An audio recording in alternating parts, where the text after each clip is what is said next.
bringing together voices in child and youth healthcare. This is CAPHC Presents. CAPHC would like to thank the following member organizations for their generous support of our knowledge translation activities: the IWK Health Centre, the Children's Health Foundation of London, the McMaster Children's Hospital Foundation, the Children's Hospital of Eastern Ontario Research Institute, the Children's Hospital Foundation of Manitoba, the Montreal Children's Hospital Foundation, and the Holland Bloorview Children's Rehabilitation Hospital Foundation. We would also like to thank the following Keystone partners for their ongoing contributions that support all of CAPHC's programs and activities.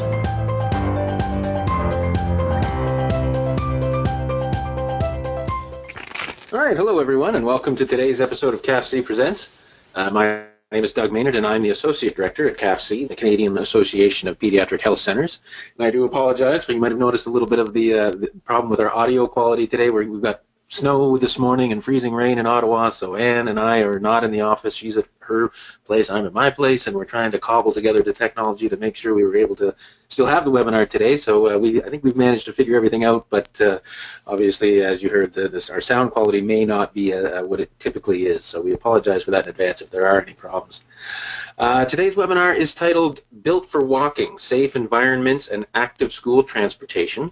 And we've got an excellent presentation today, but before we get to that, we'll go through our usual instructions. All right, so it's my pleasure to welcome a couple of, as I said, excellent presenters today. And today is actually the first in a series of webinars that we'll be hosting over the coming months as part of a partnership that CAPHC has with the CIHR Institute for Human Development, Child and Youth Health, and a program that they have where they developed 6 research chairs in child health services and policy research for reproductive child and youth health.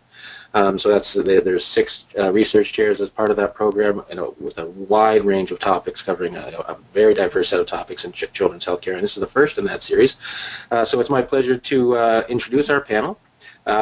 First up, we'll hear from Dr. Alison Macpherson, who holds that chairship with CIHR. She's also an associate professor in the School of Kinesiology and Health Sciences at York University, and she's an adjunct scientist at the Institute for Clinical Evaluative Sciences, and she's a co-principal investigator on the CIHR team in child and youth injury prevention. And joining Alison is Dr. Linda Rothman. Dr. Rothman trained and worked as a pediatric occupational therapist, and after completing a master's in community health at the University of Toronto, she's worked as an injury prevention research manager at Sick Kids Hospital in Toronto. She's currently doing a postdoctoral fellowship in the School of Kinesiology and Health Sciences at York University in conjunction with child evaluative sciences at Sick Kids. So it's my pleasure to welcome these 2 great speakers and hand the virtual podium over to Dr. Linda Rothman. First of all, thank you so much for having me today. I really appreciate the opportunity to speak to everybody. I have Alison here beside me, so we'll be answering questions together. The work that I'm presenting today is a combination of the work I did at Hospital for Sick Children as part of my doctoral thesis, and has continued on into my postdoctoral work at York University with Alison. So again, the title is Built for Walking, Safe Environments and Active School Transportation. I just wanted to talk to you a little bit more about the team that we have working on this project. First of all, again, Dr. Alison Macpherson, who's actually now a professor at York University. Dr. Andrew Howard, who's a senior scientist and an orthopedic surgeon at the Hospital for Sick Children. He's a trauma surgeon. Dr. Ron Buehling, who's a professor at the University of Toronto, Mississauga, and he is a geographer. Dr. Colin MacArthur, who's the Associate Chief of Clinical Research at the Hospital for Sick Children, and Dr. Sarah Richmond, who is also a postdoctoral research fellow at York with me and has worked at Sick Kids as well with me.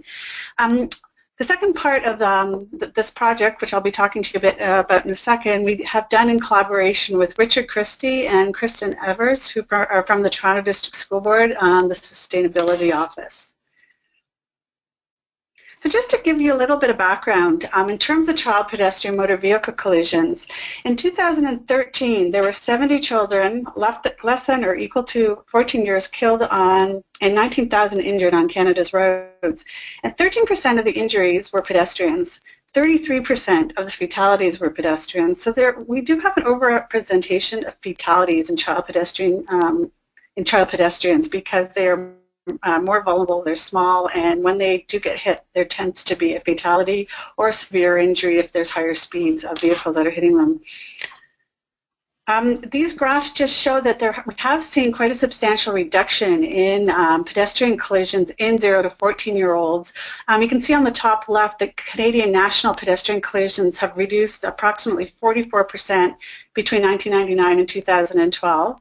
In Toronto, this is a somewhat smaller reduction, and then also the fatalities has reduced nationally by 57%. I didn't show the Toronto fatalities because the numbers are few and you don't see the trends as clearly.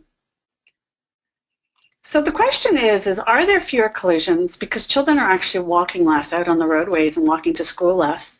From 1986 to 2006, some work done by Dr. Buehling on the Transportation Tomorrow survey found that there was a 10% reduction in the numbers of kids walking to school.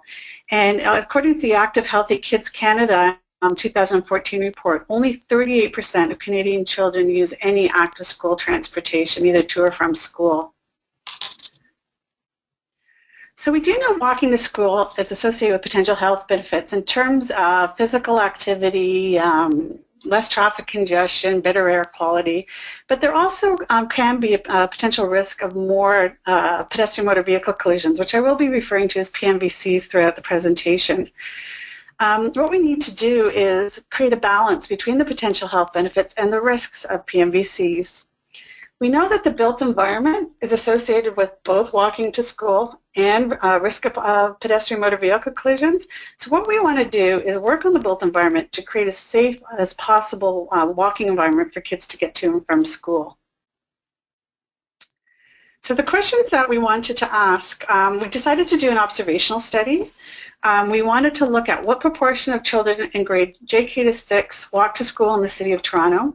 How many child PMVCs occur in the areas surrounding elementary schools, and how does the built environment influence children walking to school and child PMVCs? And we also want to look at what kinds of driving and pedestrian behaviors are observed around schools and how they're related to PMVCs in the built environment. And the observational study resulted in two publications, one in preventative medicine that looked at the built environment correlates of walking to school, and one in pediatrics in 2014 that looked at pedestrian collisions, walking to school, and the role of the built environment. So we had two data collection periods of a regular program, Toronto District School Board, JK to grade 6. In 2011, we did a cross-sectional study of 118 JK to 6 schools in the city. So that was just a slice in time looking at built environment, historical child pedestrian motor vehicle collisions, and walking to school.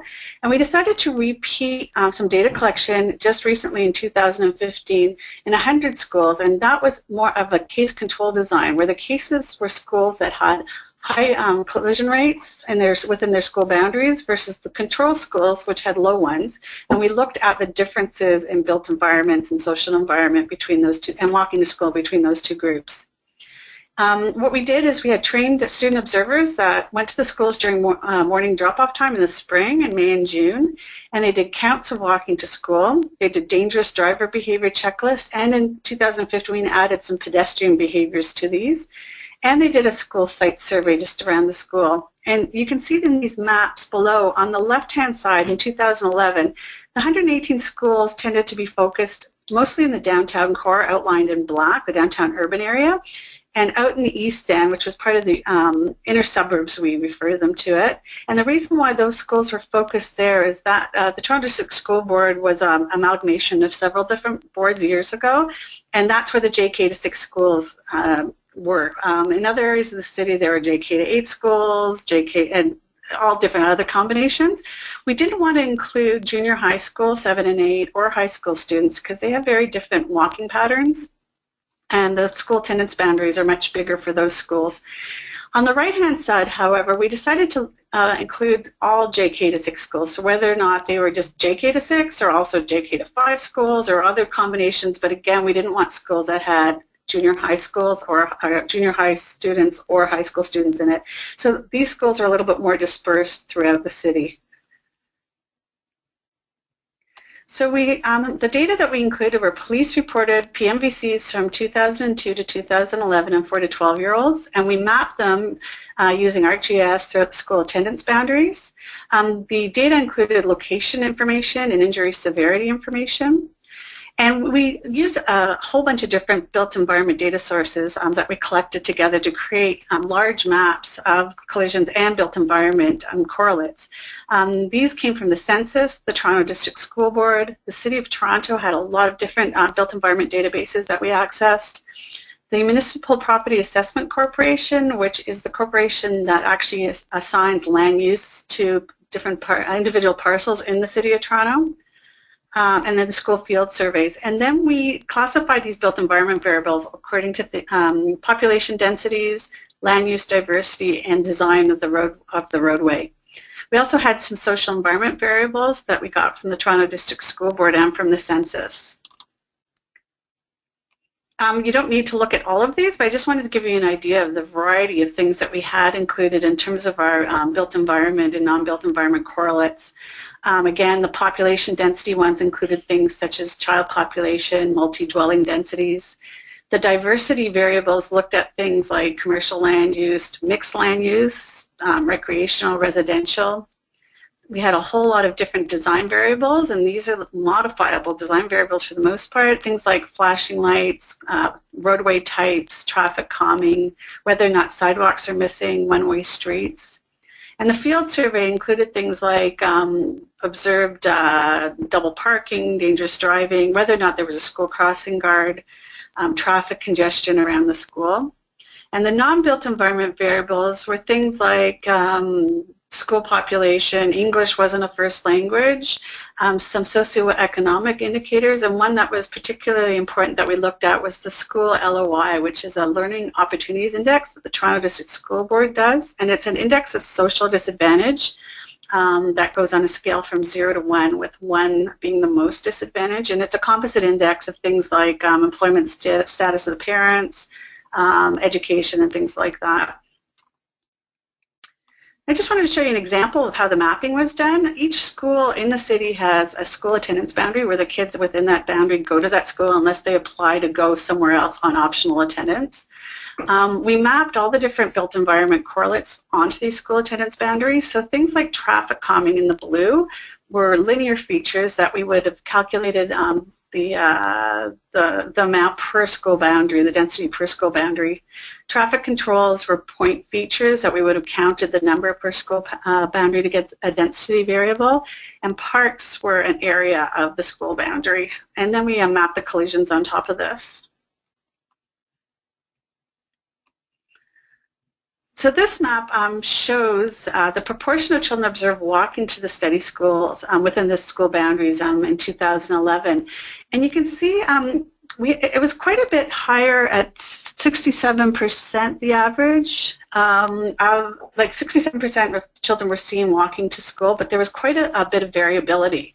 So we found that that average was higher than we expected, but there were some schools that only had 28% of the kids counted walking to school, and some that had up to 98%. So we want to know what is creating these differences. We also found out that kids, we did a little bit subsample looking at kindergarten kids. We found that kindergarten kids, or the younger kids, use much less active transportation than children of all ages, 60% versus 74%. And I also wanted to highlight that over the 2 data collection periods, each data collection period, there's over 20,000 children counted for each of the periods. So we were able to capture quite a few students. So what did we find was related to more walking to school? Higher population density areas, more crossing controls such as traffic lights, intersections, pedestrian crossover, more children whose first language wasn't English, and school crossing guards are associated with 14% more walking. So, and what we also found was that if there was a school crossing guard, none of the other things were important. If you put a school crossing guard, it'll increase walking by 14%, whether or not there's higher population density, whether or not there's more traffic lights. So school crossing guards was an important correlate of more walking to school. Here's the map of the collision rates, and again, a lot of variability. Some schools had 0 collisions and some up to 78.2 per 10,000 per year. I just wanted to describe the PMVCs a little bit more. Over a 10-year period, there were 481 collisions within 105 of the school boundaries, and there are actually no collisions in 13 school boundaries. So it is possible over a 10-year period to have a school area where there's absolutely no collisions. So that's an important thing to consider. There is a possibility of 0 collisions. The 5% had no injury that were reported to police. The majority had either minimal injury or minor injury seen in an emergency department, with luckily not a lot of major injuries or fatalities. But again, 49% were seen in an emergency department. So when we looked just purely at the relationship between collision rate and the proportion walking to school, we found that there was a 13% increase in collision rates with every 10% increase in walking. And this is definitely not what we want to be seeing. We don't want to be encouraging kids walking to school and seeing an increase in pedestrian collisions. However, once we controlled for the built environment features, this relationship disappeared. So what we know is that more walking to school is unrelated to more PMVCs if the environment is safe. And how do we make this environment safer? We found that higher population residential density was again related to a safer traffic environment, higher school socioeconomic status, fewer one-way streets. Quite consistently, we found that one-way streets seem to be associated with more pedestrian motor vehicle collisions in kids, and that's been quite consistent in the literature as well. Fewer traffic lights, in other words, road crossings, more traffic calming in terms of speed humps. Mostly in the City of Toronto, we have speed humps. And there were some questionable results with regards to school crossing guards that I'm going to describe to you in just a second. We did decide to look more closely at the speed humps and the school crossing guards. So what we did is we decided to do some pre-post intervention studies looking at speed humps and school crossing guards. And these resulted in 2 BMC public health publications, one entitled Installation of Speed Humps and PMVCs in Toronto, and Do School Crossing Guards Make Crossing Roads Safer? So the first one is, again, pre-post study looking at speed hump installation. You can see here that most of the speed humps seem to be focused down in the central of the City of Toronto, and it was associated with a 22% decrease overall, or 296 PMVCs prevented, and a 45% decrease in collision rates in children. So speed humps seem to be quite effective in decreasing PMVCs, and again, this has been found previously in the literature. In terms of crossing guards, we were able to get installation dates for only 58 guards, and around these guards there were 260 PMVCs. We found that collision rates were actually unchanged after the school crossing guards were put in. The question is whether or not school crossing guards don't really make a big difference in collision rates, or whether or not there's actually a change in the numbers of kids walking at school crossing guard locations. So if you put in a school crossing guard and more kids are walking, if you actually were able to calculate the number of collisions per kid crossing, whether or not there would be an effect of the school crossing guards. This is a really difficult thing to get at, and we've been talking to the Toronto Police, who actually are responsible for implementation of school crossing guards, about whether or not we can actually go in and do some pre-post counting of exposure or number of kids walking at those locations to see if we can tease this out. But so now all we can really say are that guards are a simple roadway modification that seems to be related to increased walking to school without detrimental safety effects. We also looked at school crossing guards, not just in a pre-post way, but just looking at the 568 existing guards citywide, and there were 2,573 PMVCs that occurred over the 10-year period around these school crossing guards. We did find that most collisions involving children actually occurred outside of school travel hours, and that most school travel time PMVCs occurred in locations without crossing guards. So we do need more interventions to address the high burden of child PMVCs happening outside of school travel times and away from guard locations. The next thing we decided to look at, as I indicated at the beginning of the presentation, were some observed dangerous driving behaviors around the schools. In the first study in 2011, we found the top 3 observed dangerous driving behaviors were people dropping their kids off on the opposite side of the road from the school and then allowing their children to run across mid-block with no crossing controls to get to the school. And that was very frequently seen at the study schools. There are also quite a few schools that had cars blocking the view of motorists and pedestrians and double parking. And what we found was that each additional dangerous driving behavior was associated with a 45% increase in child PMVCs within 200 meters of a school during school travel times. And schools with greater social disadvantage and higher speed roadways had higher collision rates. And this paper just came out, the dangerous student drop-off behaviors and child pedestrian motor vehicle collisions, just came out in Traffic Injury Prevention a couple of weeks ago, and there's we had a huge amount of media attention around this paper last week with interviews with CBC and CTV and the Toronto Star. So this topic seemed to garner quite a bit of attention in the media and in the public. We've had a lot of emails and stuff since then. In the most recent study, we added on some more. We started getting better at looking at some of these dangerous driving behaviors. And again, drop-offs on the opposite side of the road was the most frequent, with cars waiting, blocking vision. U-turns seem to be a big issue, dangerous backing up, and then double parking. We also added in some of the texting. Again, the students are trying to see into the cars and what's going on in the cars, so it's a difficult thing to measure, but we didn't see a lot of texting while driving or talking on the phone while driving around the school drop-off area, but there still were some at 15%. We also looked at some pedestrian behaviors this time in 2015, and the most frequent thing that we saw were, again, children crossing unsafely at uncontrolled mid-block locations and crossing unsafely between parked cars. We found within the pedestrians there are higher collision rates at schools where people cross with mid-block with no crossing controls. We also found, in terms of the drivers, more traffic congestion and dangerous driving were found in inner suburbs versus downtown schools. There's less dangerous driving in schools that had designated drop-off areas and less dangerous driving in schools that had crossing guards. So crossing guards seem to be associated with less parking, blocking crossing controls, and texting. So maybe when people see a crossing guard, they put their phones down in their cars.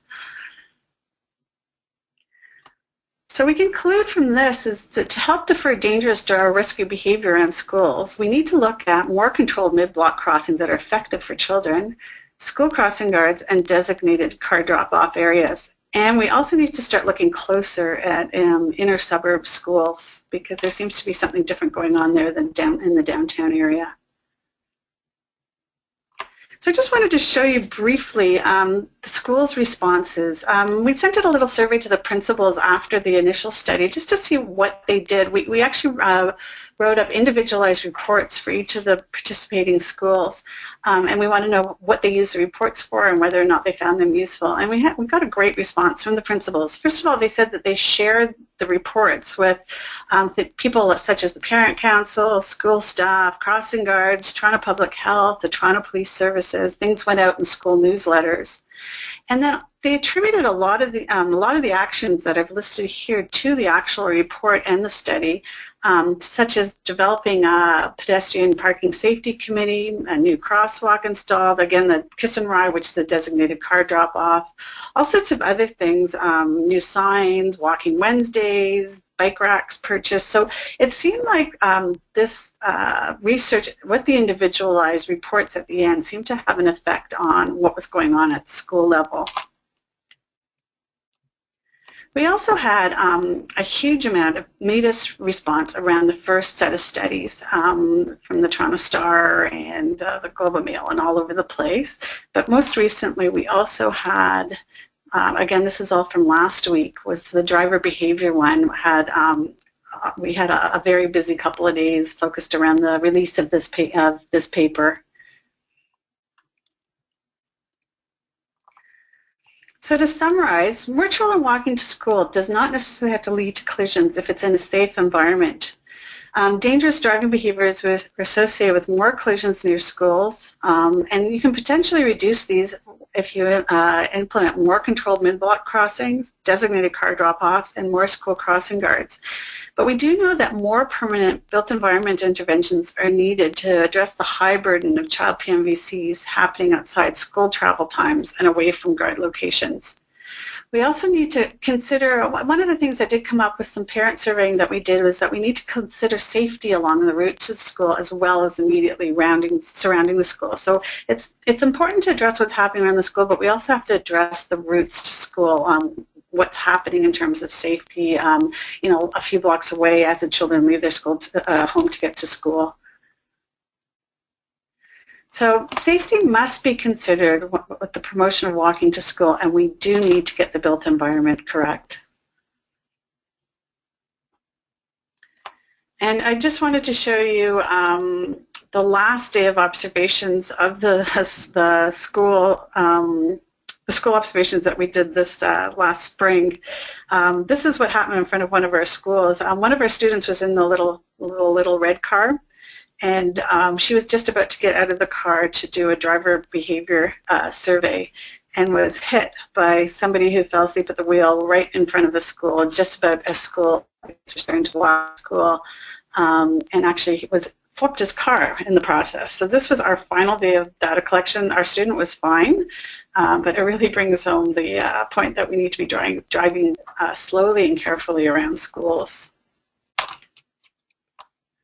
So I just wanted to say thank you to CAPHC for allowing us to present today. City of Toronto, the Transportation Services, for providing us with a lot of the data, and the TDSB Sustainability Office.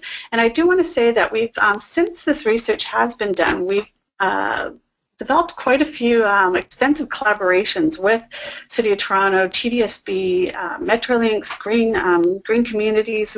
We're doing all sorts of presentations all over the place with this work, and we'll continue to be working with these people on different projects focused on school and active school transportation and child pedestrian motor vehicle collisions. I also like to thank the Hospital for Sick Children for funding, the Ontario Neurotrauma Foundation, and the CIHR through Doctoral Research Awards, the Strategic Teams and Applied Injury Research Awards, which included the Traffic and Road Injury Prevention Program, and Alison's CIHR Chair in Child and Youth Health Services Policy Research. Thank you very much. All right. Thank you, Dr. Rothman. Any comments that you would like to add before we take some questions, Alison? No, I think it's this body of work is really, really important, and fundamentally we believe that children have the right to walk to school and to be safe doing that. So that's kind of the mantra that we go by, and anything we can do to promote active and safe transport to school, we'll happily do. All right. All right, we do have a couple of questions, but I do want to remind the audience that question box is in the control panel usually that appears on the right-hand side of your screen. So type your questions in if you do have any questions or comments that you'd like to add. The first question that came in was the person was asking, is there any data for other centers in Canada, recognizing that Toronto is is the largest metropolitan center in the country? Is all of this research translatable to what might be smaller cities? That, I mean, you mentioned population density as one of the factors that affects the safety. Is there any other research around other centers or other provinces as to whether this is consistent across all urban centers in Canada? Well, some of the things we think are very generalizable. When we've presented this work nationally and internationally, especially the driver behavior, we see a lot of people's heads nodding. They've seen that at their schools in all parts of Canada, and they come up to us and talk to us about it afterwards. But we are working on a grant with folks from Vancouver, Calgary, Montreal, and to look in York Region just north of Toronto here, that's a little bit more suburban. So we're hoping to get a lot more data around, especially the role of traffic calming in different environments, and what built environment characteristics might be different in different places. So, and there's a woman in Vancouver named Megan who's doing a pilot study out in Vancouver, And Marie-Soleil is doing some research in Montreal exactly around how children get to school and what factors in the built environment are associated with them having near misses or being almost hit by cars. A couple of questions came in asking sort of about your experiences in working with the education sector, and often, you know, we often have conflicts when we're trying to work across sectors, or challenges in trying to work across sectors, particularly when we start talking about, well, you know, that's important for the safety of students, but road, you know, issues are not education issues, those are city council issues. So a couple of the questions we're asking more specifically about your experience in working with the education sector. You mentioned that some of the principals were receptive in sharing the reports, but if you could just give a little more detail about that, and maybe a little bit more broadly about other stakeholders who, you know, you're pointing out some deficiencies in the sector, and it's easy for some sectors to say, well, it's not our issue, it's their issue, and to sort of pass the buck. You know, sort of going forward as far as implementing some of these things or getting buy-in from the various stakeholders that need to be involved. Can you just share your experiences and maybe a little bit more about working with the education sector and how receptive they've been to this information, and maybe other stakeholders as well that maybe, you know, like city councils for that, for example, that may be resistant or dismissive of research like this? So I have to say, when we first started this in 2011, we had a little bit of buy-in from the Toronto District School Board. We kind of knew a couple people who helped us out a little bit, but we were pretty well on our own. By the end of that study, just from the feedback from the principals, they seemed to find the research really, really useful in terms of the actual school level. Over the last few years, since the second data collection, there's been a real push in the city for active school transportation, and there's also been a few, unfortunately, child fatalities around schools that have pushed this the subject really, like, everybody wants a part of it right now, which we're quite lucky. It's quite timely that we're doing this.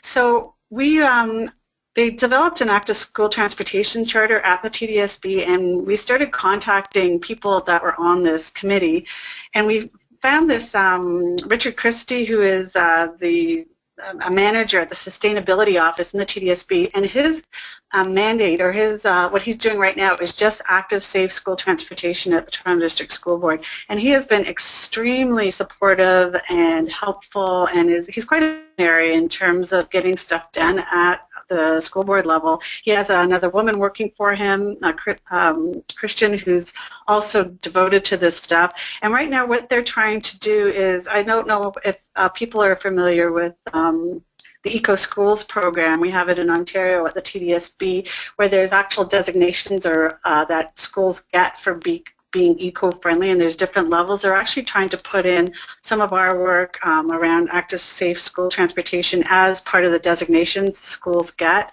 as being an eco-friendly school. So we're working with them on changing that policy. But so the TDSB has been very supportive of this, and he's actually on all of our other grants that we're putting in right now as a partner and a collaborator. In terms of the other knowledge users and other policymakers, again, we seem to have hit a good time for this in the City of Toronto.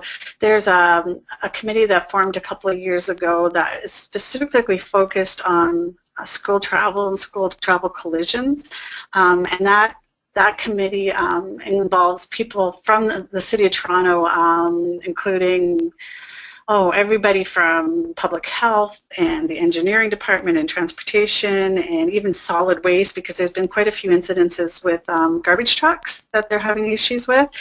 And everybody, again, is very motivated, and they love our work. We've presented there, and as a result of those presentations, we've been invited to probably 5 other presentations to different, like Peel region and York region and things like that.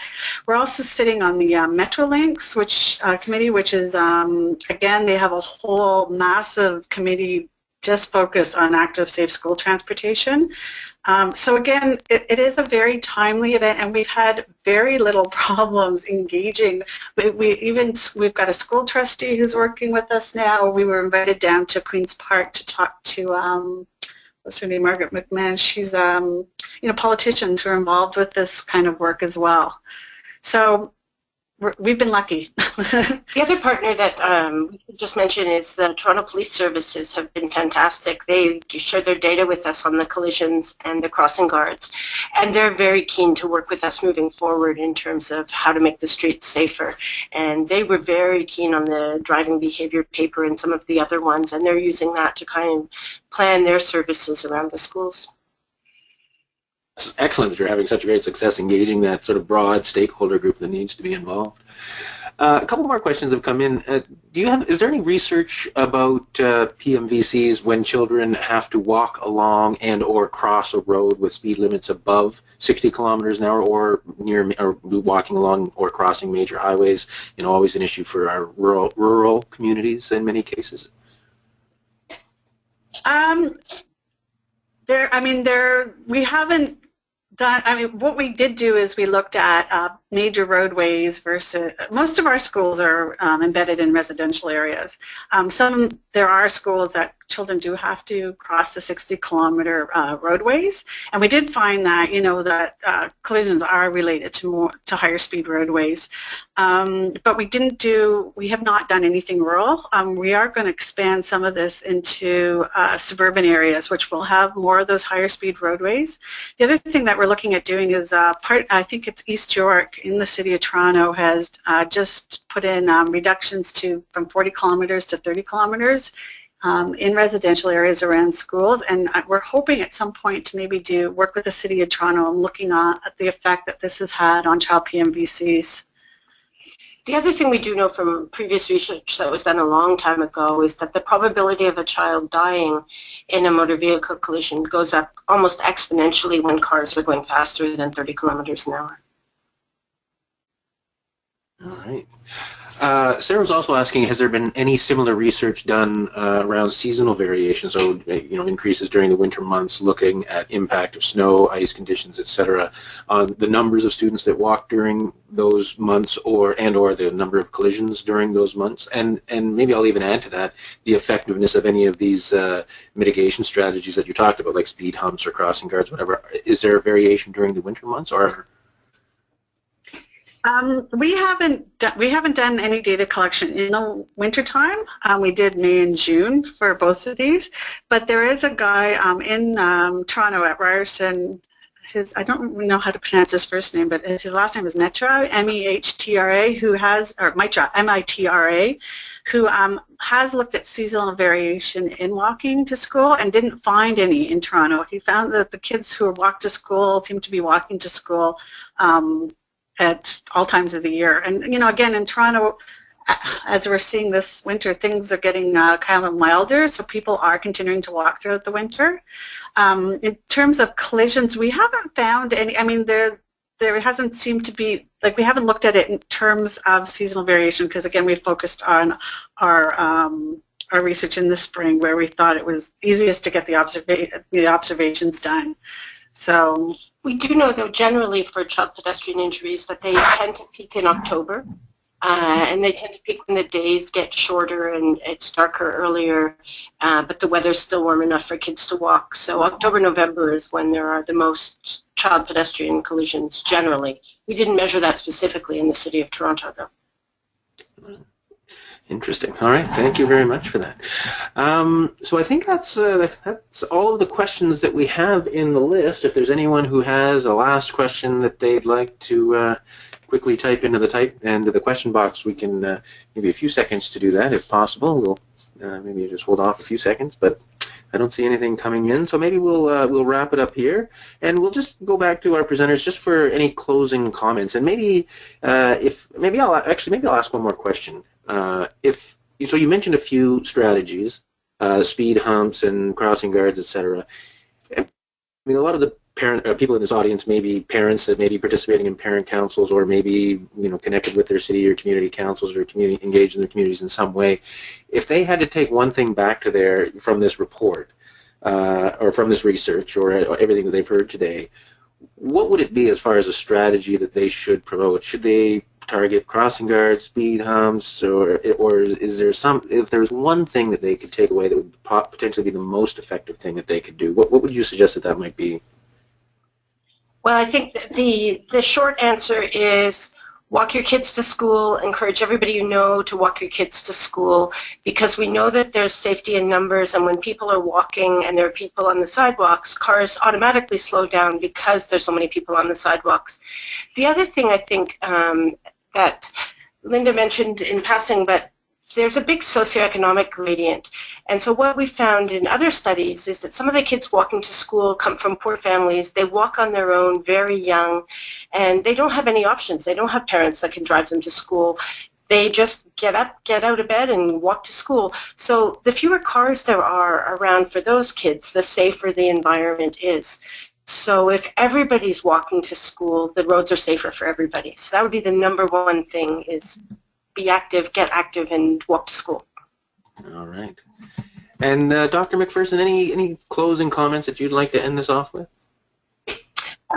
No, I think I just would echo that, we firmly believe that all children have a right to walk to school and safely, and that we need to make the environment safe for them to do that. And it behooves all of us to do that. It's better for the child, it's better for the parents, it's better for the environment, and it makes our communities a healthier place for our kids. And I don't think anyone can disagree with that. All right, thank you very much to both of you. Fantastic presentation. Where can they find more information if they're looking for more information? Where would be the best place for them to go? People are welcome to contact me, and I can direct them to papers and people to talk to in other organizations and things like that. So yeah, people are more than welcome to contact me. All right. Well, we can maybe put that, either people can contact us if they're looking for your contact information, or we'll put it up on the Knowledge Exchange Network, either one, but we'll certainly direct people to you if they do have further questions or are looking for more information. Great. All right. Thank you very much. We do our webinars every Wednesday at 11 a.m. Eastern Time, and it's always great when you can watch live, as you have the opportunity to ask questions and share your comments and really enrich the discussion. But when you can't watch live, we do record these sessions and make them available after the fact on the Ken. Next week, February 10th, we're going to be hearing from a fairly large panel of colleagues, practitioners, parents, researchers mostly from CanChild and some of their friends, Dr. Peter Rosenbaum and Dr. Jan Willem Gorder, who wrote the F Words in Childhood Disability, I Swear This Is How We Should Think paper.